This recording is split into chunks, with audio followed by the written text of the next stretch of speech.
Olá, seja bem-vindo ao Judiciário em Evidência.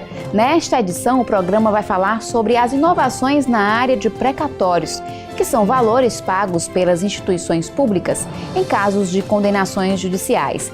E você vai ver também, varas de execução penal de Fortaleza promovem mutirão carcerário no IPPO 2 e creche do Judiciário cumpre a lei de inclusão e colabora para o desenvolvimento intelectual de crianças.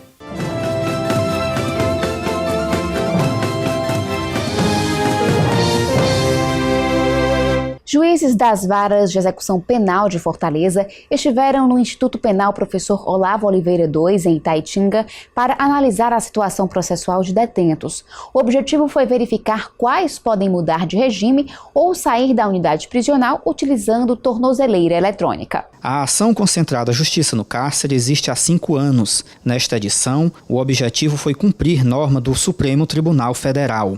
O preso que está no regime semiaberto, ele pode ser colocado em saída antecipada ou prisão domiciliar. Assim fazendo, o sistema prisional e as horas de execução penal criam vagas no regime semiaberto. E aí aquele apenado que está cumprindo pena no regime fechado e que foi progredido para o semiaberto é encaminhado de uma unidade do regime fechado para uma unidade do regime semiaberto por conta do surgimento da vaga. Antes do mutirão, houve a análise preliminar de cerca de 500 processos. Desse total, 150 detentos tinham direito à saída antecipada ou a monitoramento eletrônico. Segundo a juíza Luciana Teixeira, foram examinados critérios objetivos e subjetivos, como o bom comportamento. Ocorreu ainda estudo feito pela equipe multidisciplinar da Secretaria da Justiça do Ceará. A gente também contou com o apoio da inteligência para fazer essa análise mais criteriosa, porque nós, enquanto Poder Judiciário, nós temos que ter essa responsabilidade também com a sociedade, esse critério,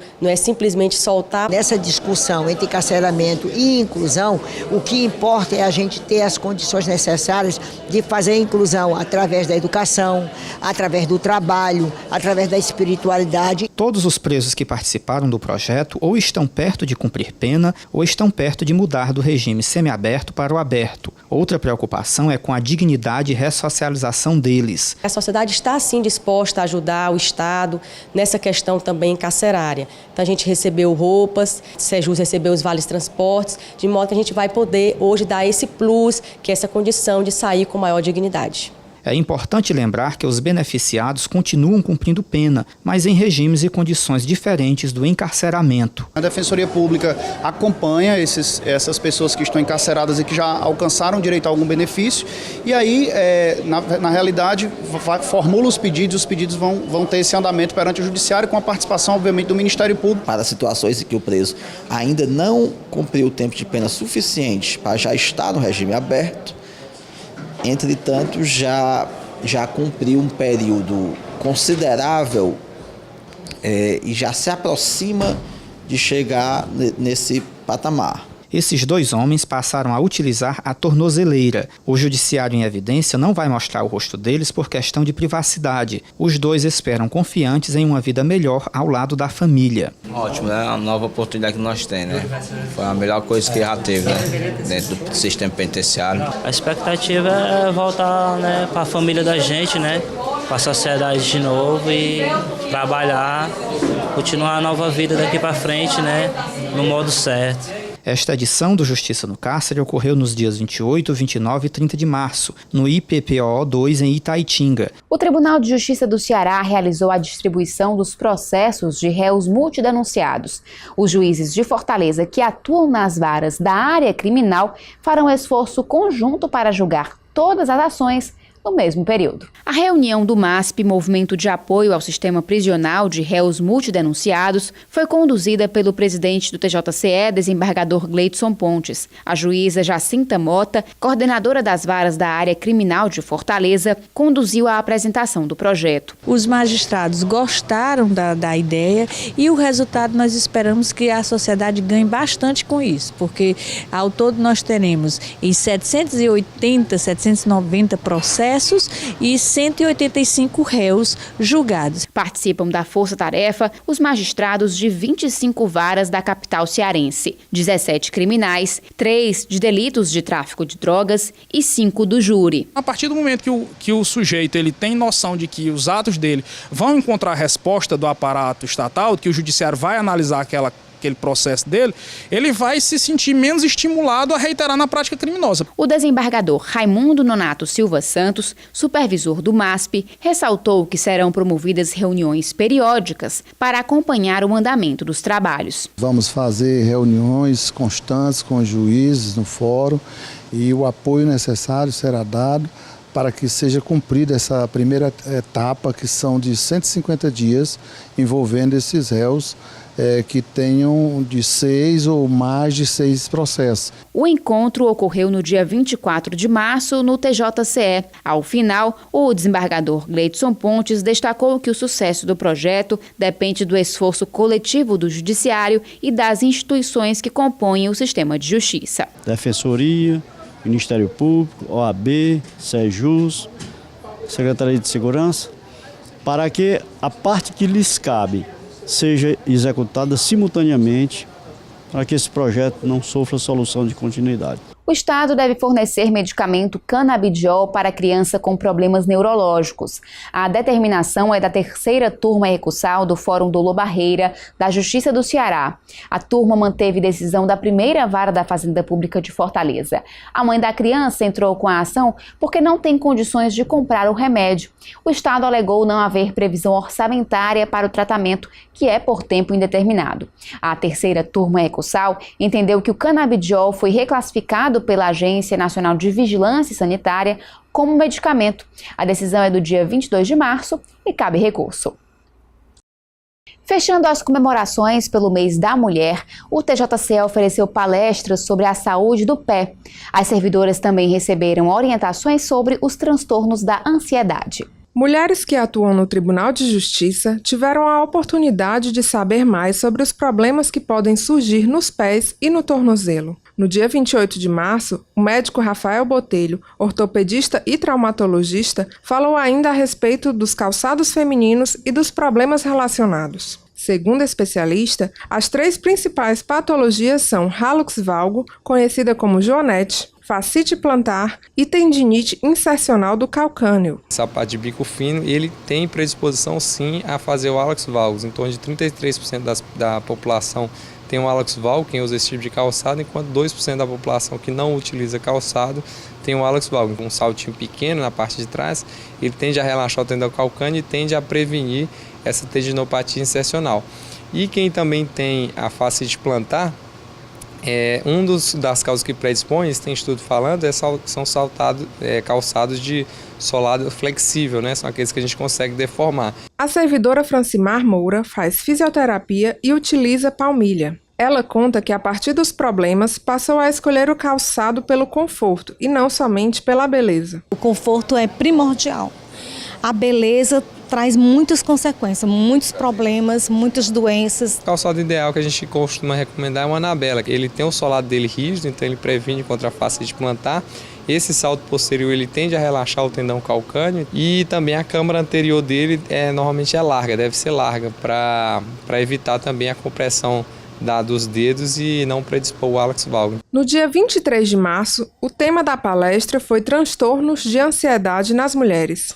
A psiquiatra Isabel Ferraz também respondeu a perguntas das participantes. Ela explicou que existem 5 tipos desse transtorno, geralmente associado a fatores genéticos e ambientais, e o porquê de a mulher ser mais afetada do que o homem. A mulher que tem que ser mãe, trabalhar, né, ser esposa, cuidar da família, as questões mesmo hormonais, né, que a mulher tem as alterações mensais, né, de ciclo menstrual, depois menopausa, então são alguns fatores que a gente acredita que estejam relacionados, né, à maior incidência desses transtornos em mulheres. Fátima Guimarães, uma das participantes, disse que aprendeu mais sobre o assunto. Foi muito bom sobre essas explicações sobre ansiedade, transtorno de ansiedade e tudo.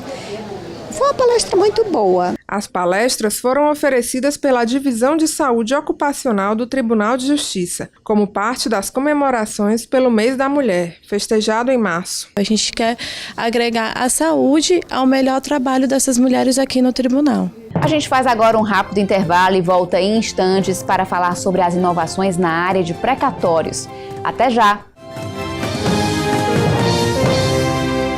A segunda Câmara de Direito Público do Tribunal de Justiça do Ceará manteve decisão que garante o transporte adequado para a criança com autismo se deslocar do interior para fazer tratamento em Fortaleza. A saúde e a educação estão entre as garantias da Lei Brasileira de Inclusão.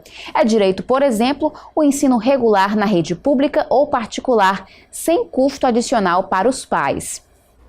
A creche Escola do Judiciário do Ceará garante a inclusão e contribui para a cidadania e a formação intelectual de crianças. Segundo a diretora, a creche possui 3 alunos que precisam de cuidados especiais. Outras 3 crianças estão em análise para a confirmação de possível deficiência ou transtorno. Comprovada a necessidade, a instituição faz o acompanhamento necessário, sem custo adicional. A fonoaudióloga faz um trabalho muito estreito em relação a crianças com necessidade de cuidados específicos.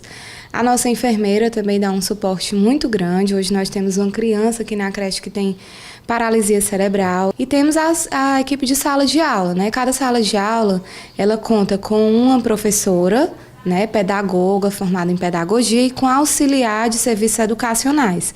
Em alguns casos, os pais são orientados a procurar profissionais como neuropediatra para fechar diagnóstico de possível problema no desenvolvimento da criança. O servidor Rodrigo Xenofonte foi alertado de que o filho poderia ter autismo quando o menino começou a estudar na creche. Ele explica que a criança, hoje com 4 anos, teve melhora significativa com o tratamento e o estudo. O João Lucas obteve uma melhora incrível, né, em relação ao comportamento, à interação social, à fala. A gente faz a triagem de todas as crianças na escola, né, individualmente.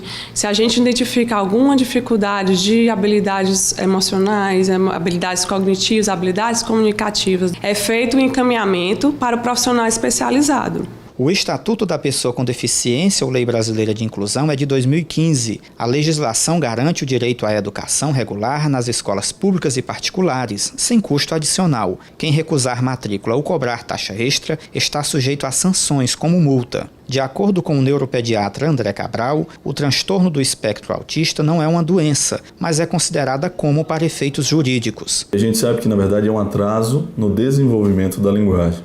Então o diagnóstico é muito mais evolutivo, ele depende muito mais da resposta que é das terapias naquela criança, e se essas respostas são suficientemente importantes para tirá-la do atraso, é uma criança que tinha um atraso, mas que não é autista. Mas se a gente consegue uma melhora ou não consegue uma melhora e ela mantém aquelas dificuldades que lá no começo foram caracterizadas, aí sim fica caracterizado como um transtorno do espectro do autismo. Isabela, de 4 anos e 5 meses, começou a estudar com pouco mais de 2 anos. A mãe diz, orgulhosa, que a menina melhorou muito o desenvolvimento depois que passou a estudar e fazer o tratamento. Ela passou a se relacionar de uma maneira mais simpática, mais aberta, mais construtiva nas relações, né? Eu acho que a escola só faz realmente acelerar o processo de desenvolvimento. Uma das entidades que lutam pela inclusão do autista é a Associação Fortaleza Azul, formada por quase 200 famílias de pessoas com autismo. A presidente da associação destaca os principais desafios. A questão da saúde, que a gente tem dificuldade, é desde o diagnóstico, né, porque a gente sabe que o diagnóstico precoce é importante para o prognóstico dessas crianças, até o acompanhamento, que deve ser multidisciplinar, de longo prazo e intensivo, várias horas semanais. E a educação, muitas escolas, apesar de cumprirem a lei de matricularem, faz com que essa criança se beneficie do espaço da escola, que esteja ali para aprender, para se desenvolver pedagogicamente.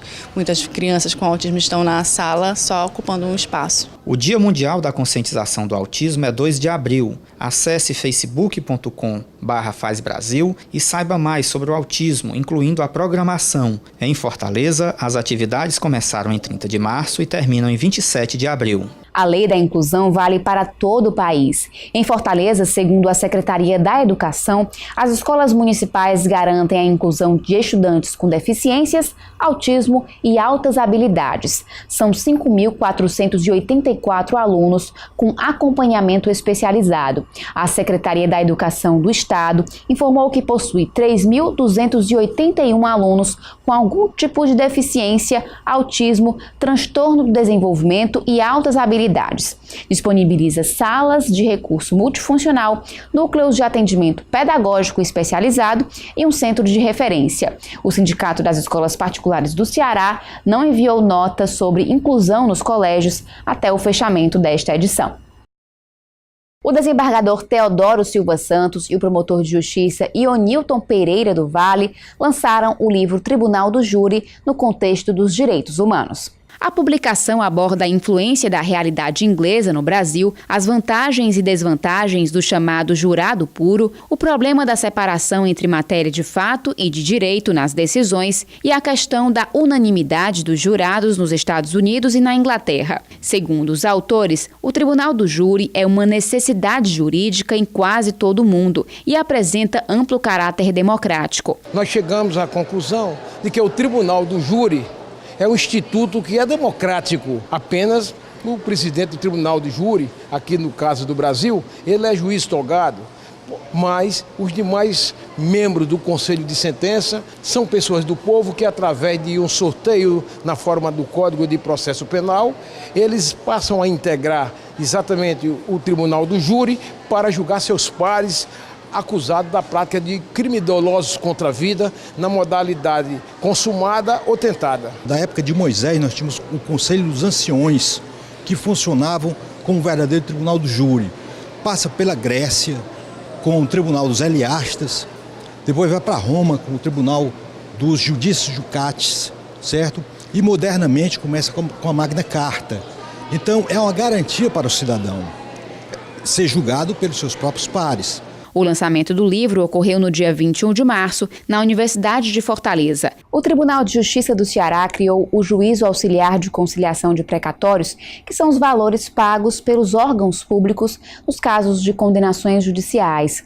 Para falar sobre o assunto e outras inovações nessa área, eu recebo os juízes Rômulo Veras, da Assessoria de Precatórios do TJCE, e Gláucia Monteiro, coordenadora da Divisão de Precatórios do Tribunal Regional do Trabalho do Ceará. Sejam bem-vindos. Obrigado.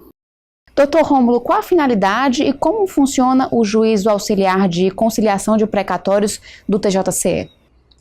Com a inovação de dezembro agora de 2016, da emenda constitucional 94, ela previu a possibilidade de a realização de acordo, nos precatórios. Para isso, ela exigiu a criação do Juízo de Conciliação, um pedido antigo, inclusive dos entes, como também das partes que tem precatório, nossos credores.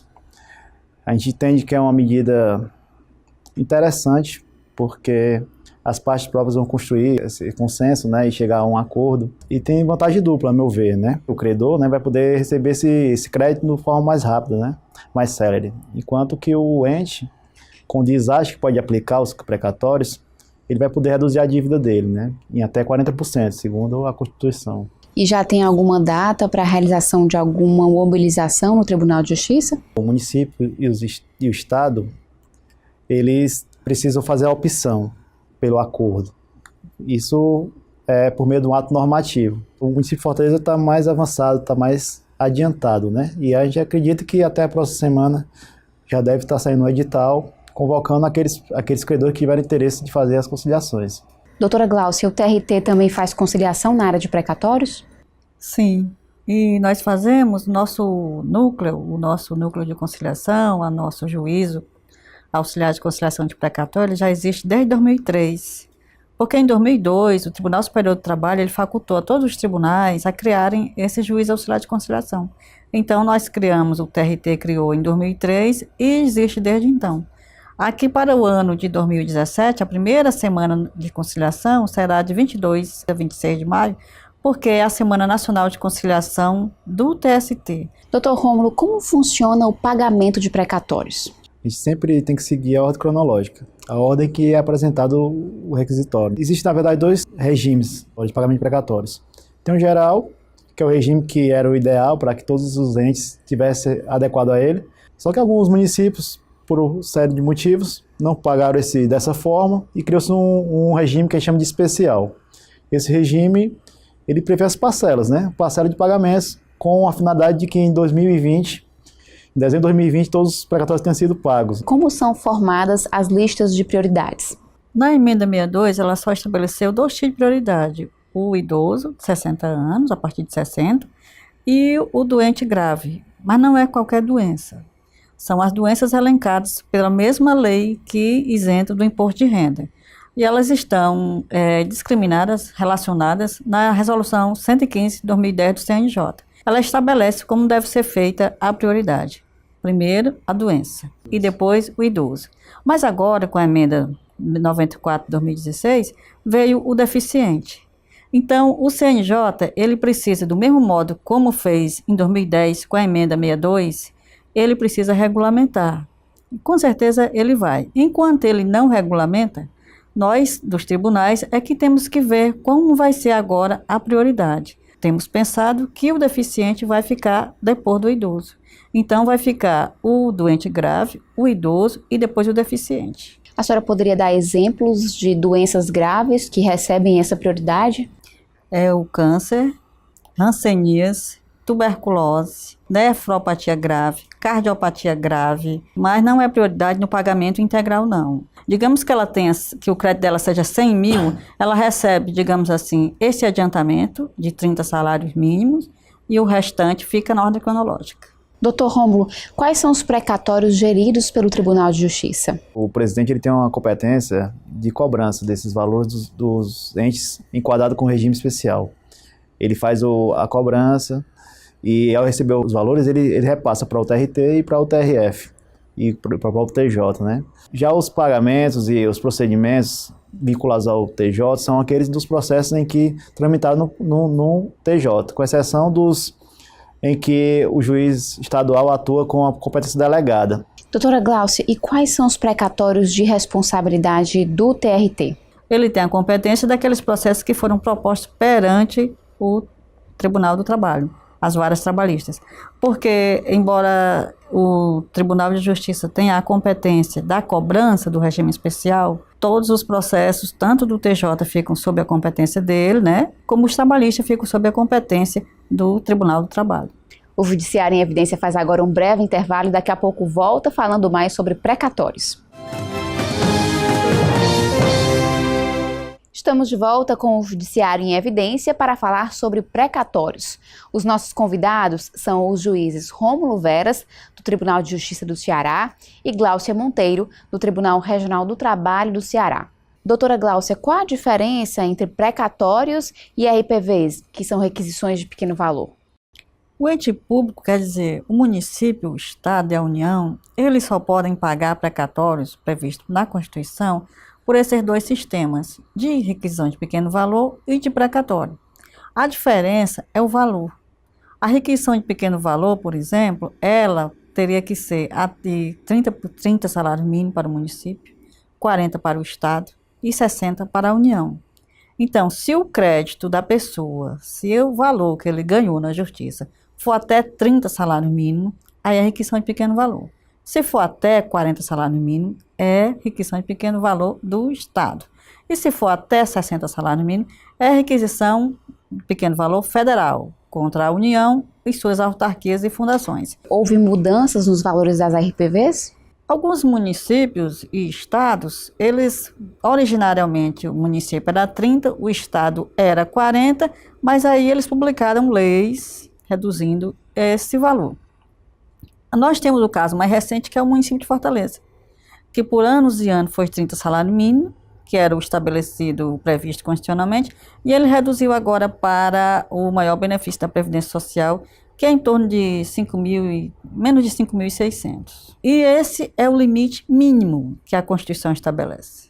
A Constituição diz que o ente público pode editar uma lei conforme a sua capacidade econômica, mas esse valor não pode ser inferior ao maior benefício da Previdência Social. Por quê? Porque existiam requisições de pequeno valor de R$1.000, por lei, né? O município estabelecia que a sua requisição era de pequeno valor, era R$1.000, era 800, era 500. Então, era muito baixo. Então, a Constituição estabeleceu esse teto mínimo. Mas, para não causar frustração, por exemplo, digamos que eu tivesse um precatório, um processo em tramitação no município de Fortaleza, e ele fosse menos de 30 salários mínimos, então eu iria receber por requisição de pequeno valor. Mas aí veio a lei. Veio a lei e agora diz que é 5.000 e quase 5.600. Esse meu valor vai ter que ser por precatório, meu processo já vai ser agora, meu processo já está todo encerrado, já ia expedir a RPV, agora vai ser por precatório, né? O credor pode ficar com essa dúvida. Mas o que é que diz a jurisprudência do Supremo Tribunal Federal? Que nesses casos, essa lei publicada, essa lei editada agora, alterando o valor da requisição de pequeno valor, ela é norma processual, ela se aplica de imediato. Mas ela não se aplica àqueles casos que as execuções já foram iniciadas. Doutor Rômulo, como as pessoas que têm precatórios são comunicadas para receber os valores? Boa parte é intimada pelo próprio advogado, né? Pelo Diário da Justiça. Eles já indicam a conta, ou então por mandado, né? O oficial de justiça pode ir até a casa da pessoa para comunicar. Chegou o momento de receber o valor e aí ela indica a conta, esse valor é depositado já na conta da própria parte, né? Doutora Gláucia, é importante que as pessoas tomem cuidado para não serem vítimas de crimes?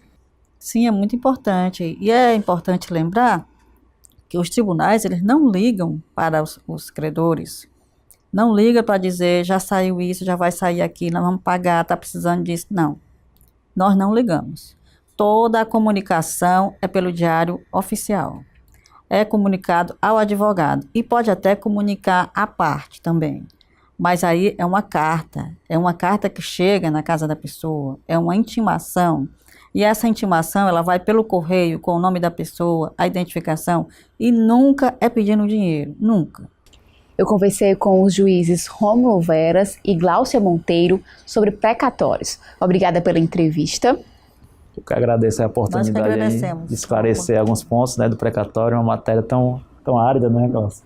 E com alterações recentes, né, é importante porque as pessoas, sabendo dos seus direitos, ficam protegidas e podem esperar o pagamento com mais tranquilidade. O Judiciário em Evidência fica por aqui. Confira outras notícias no site www.tjce.jus.br. Acesse também nossa página no Facebook e curta o Instagram TJCE Oficial. Obrigada pela companhia e até semana que vem.